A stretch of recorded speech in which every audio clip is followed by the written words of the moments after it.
যে চিন্তা ভাবনাকে বাস্তবায়ন করাও একটি ভালো সংগঠনের দরকার। সবকিছু সম্ভব হয়েছে আমাদের তরুণ জন্য।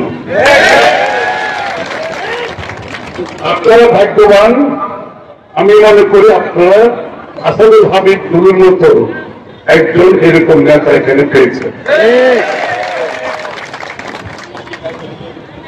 খেলাধুলার মাধ্যমে আমাদের যুব সমাজকে শুধু রাজনীতি নয়, উনি বলেছেন শুধু রাজনীতি নয়, খেলাধুলা, সংস্কৃতি, সমাজ সবাইকে নতুন বাংলাদেশের দিক থেকে যদি আমরা এগিয়ে নিয়ে যেতে চাই, তাহলে আমাদের মধ্যে সেই স্বচ্ছতা থাকতে হবে, সেই ভালো উদ্দেশ্য থাকতে হবে, সেই ভালো উদাহরণ থাকতে হবে। চলুন আমরা সবাই মিলে শহীদ প্রেসিডেন্ট জিয়াউর রহমান সাহেবের স্বপ্ন বাস্তবায়ন, দেশনেত্রী বেগম খালেদা জিয়ার স্বপ্ন বাস্তবায়নে, জনাব তারেক রহমান সাহেবের স্বপ্ন বাস্তবায়নে, আগামীর যে নতুন বাংলাদেশের স্বপ্ন দেখছি, বাংলাদেশের জাতীয়তাবাদী শক্তিকে সকলকে নিয়ে, এদেশের সকল স্তরের মানুষকে নিয়ে সম্মিলিতভাবে এই যাত্রায় আমাদেরকে জয়ী হতে হবে। সংগঠন করতে গেলে সংগঠকের প্রয়োজন হয়, এবং ভালো সংগঠন হলে ভালো সংগঠন হয়। তার প্রমাণ আমরা আজকে এই মাঠে পেয়েছি।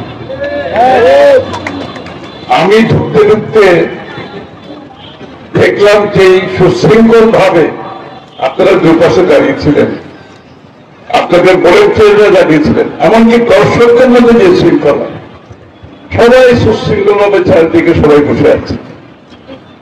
এইটাই কিন্তু আগামী বাংলাদেশের একটি উল্লেখযোগ্য দিক হতে হবে। তারেক রহমান সাহেবের নেতৃত্বে আমরা যে নতুন বাংলাদেশের স্বপ্ন দেখছি, সেটি হচ্ছে শেখ হাসিনা পলায়ন করার পরে বাংলাদেশের সকলের মনোজগতে, আমাদের সকলের মনোজগতে একটা বিশাল পরিবর্তন ঘটেছে। এই পরিবর্তন আমাদেরকে ধারণ করতে হবে। এই পরিবর্তন যদি আমরা ধারণ করতে পারি, আমরা যদি সুশৃঙ্খল জাতি হিসেবে, আমরা যদি পরিচ্ছন্ন রাজনীতির মাধ্যমে আমাদের সামাজিক কার্যক্রমে, ক্রীড়ার কার্যক্রমে এবং রাজনৈতিক কার্যক্রমে এটা প্রতিফলন ঘটাতে পারি, যে স্বপ্নের বাংলাদেশের কথা আমরা ভাবছি সেটা আমরা করতে পারবো ইনশাআল্লাহ।